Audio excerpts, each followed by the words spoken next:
नमस्कार मित्रांनो, धनुराशीच्या सर्व प्रिय मित्रांनो, आजचा व्हिडिओ सुरू करण्यापूर्वी एक गोष्ट मनापासून सांगू इच्छितो.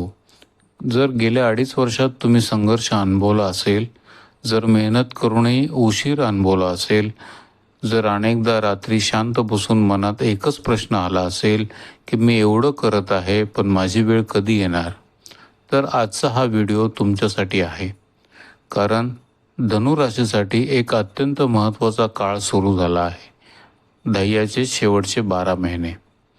आणि ज्योतिषशास्त्रात अनेक वेळा असं दिसून आलं आहे की शनिदेव सुरुवातीला संघर्ष देतात, मधल्या काळात संयम शिकवतात, पण अंतिम टप्प्यात निकाल दाखवायला सुरुवात करतात. पण इथे एक प्रश्न आहे, हा निकाल कोणाला मिळणार? कोणत्या धनुराशीच्या लोकांच्या जीवनात अडकलेली कामं पुढं सरकतील आणि कोणत्या लोकांनी अजूनही सावध राहायला हवं, हे सर्व आज आपण सविस्तर पाहणार आहोत. म्हणून व्हिडिओ शेवटपर्यंत नक्की पहा, कारण शेवटचा संदेश कदाचित तुमच्या संपूर्ण पुढच्या वर्षाचा दृष्टिकोन बदलू शकतो. मित्रांनो, अनेक लोकांना वाटतं दह्या म्हणजे फक्त त्रास, पण शनिदेवाचा उद्देश त्रास देणं नसतो. त्यांचा उद्देश असतो घडवणं.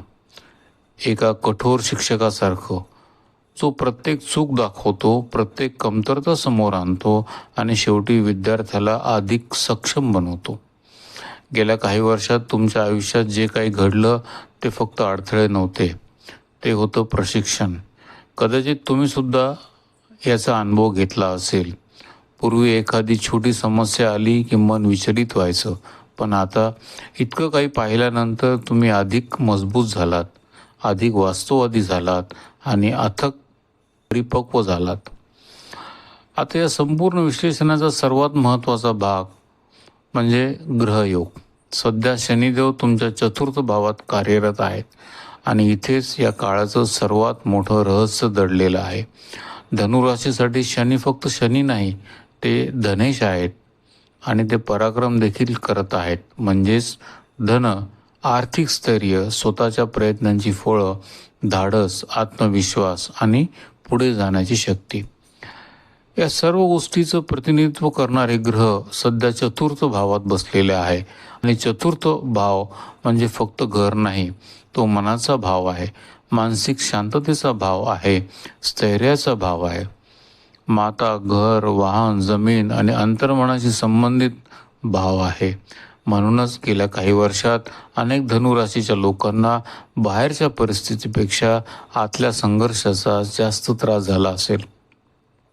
रात्रभर झोप आली पण मन थकलं, काम होत होतं पण आनंद नव्हता, पैसा येत होता पण समाधान नव्हतं, कारण शनिदेव बाहेरचं आयुष्य बदलण्यापूर्वी आतला माणूस बदलत होते. सर्वात महत्त्वाचा योग देवगुरु बृहस्पती अष्टम भावातून कार्यरत आहे.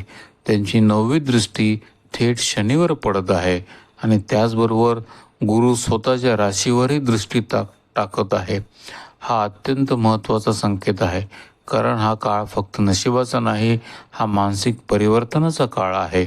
कधी आयुष्यात परिस्थिती बदलण्याआधी विचार बदलतात आणि विचार बदलले की जीवनाची दिशा बदलायला सुरुवात होते.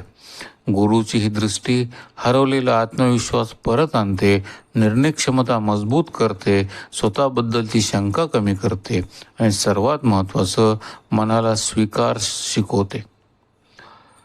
मित्रांनो, या संपूर्ण ग्रहयोगाचा सर्वात मोठा संदेश कोणता आहे माहीत आहे का? स्वीकार करणं. जे आहे ते स्वीकारणं, परिस्थितीशी सतत लढत न बसणं. कारण अनेक वेळा संघर्ष परिस्थितीमुळे नसतो, तर त्या परिस्थितीला आपण दिलेल्या विरोधामुळे असतो.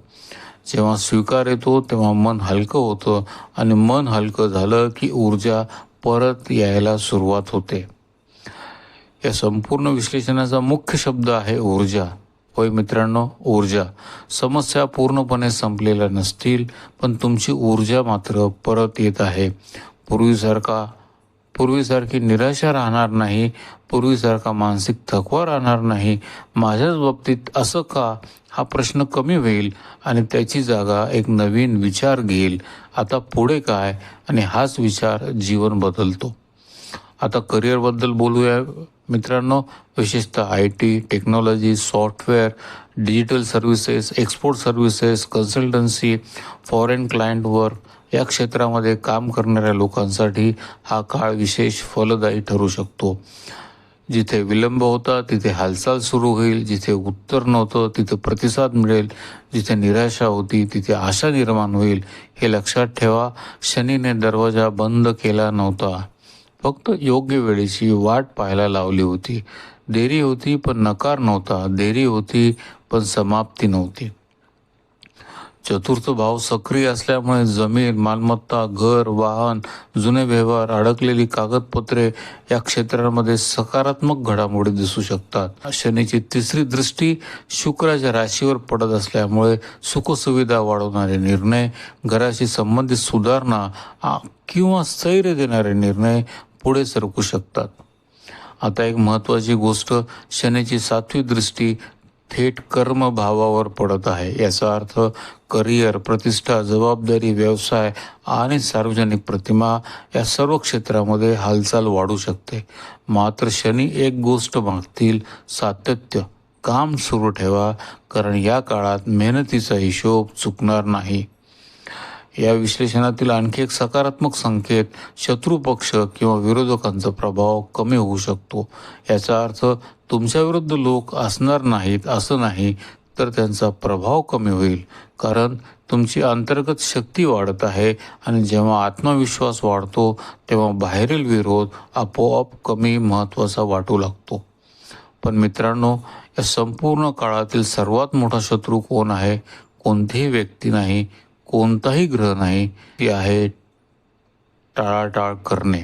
आजचं काम उद्यावर ढकलणं, निर्णय पुढे ढकलणे, स्वतःवर शंका घेणे ही एकच सवय अनेक संधी हिरावून घेऊ शकते. म्हणून कृती करा, निर्णय घ्या, पुढे चला. काही धनुराशीच्या लोकांना वडिलांशी किंवा वरिष्ठ व्यक्तींशी वैचारिक मतभेद जाणवू शकतात. अशा वेळी अहंकाराऐवजी संवाद निवडा, कारण काही नाती जिंकण्यासाठी वाद जिंकायची गरज नसते. धनुराशीच्या मित्रांनो, गेली काही वर्ष तुम्हाला तोडण्यासाठी आली नव्हती, ती तुम्हाला घडवण्यासाठी आली होती. आज मागे वळून पाहिलं तर तुम्हाला लक्षात येईल की तुमच्याकडे पूर्वीपेक्षा जास्त संयम आहे, जास्त अनुभव आहे, जास्त ताकद आहे आणि सर्वात महत्त्वाचं म्हणजे जास्त आत्मविश्वास आहे. कदाचित आज तुम्हाला अजूनही सर्व काही बदललेलं दिसत नसेल, पण प्रत्येक मोठा सूर्योदय अंधार संपल्यावरच येतो आणि धनुराशीच्या अनेक लोकांसाठी पुढील 12 महिने त्या पहिल्या प्रकाश किरणासारखे ठरू शकतात. म्हणून भीती सोडा, निराशा सोडा आणि पुढे चालत राहा, कारण ग्रहस्थिती एकच गोष्ट सांगते, अजून प्रवास संपलेला नाही. कदाचित तो आता खऱ्या अर्थाने नव्याने सुरू होत आहे.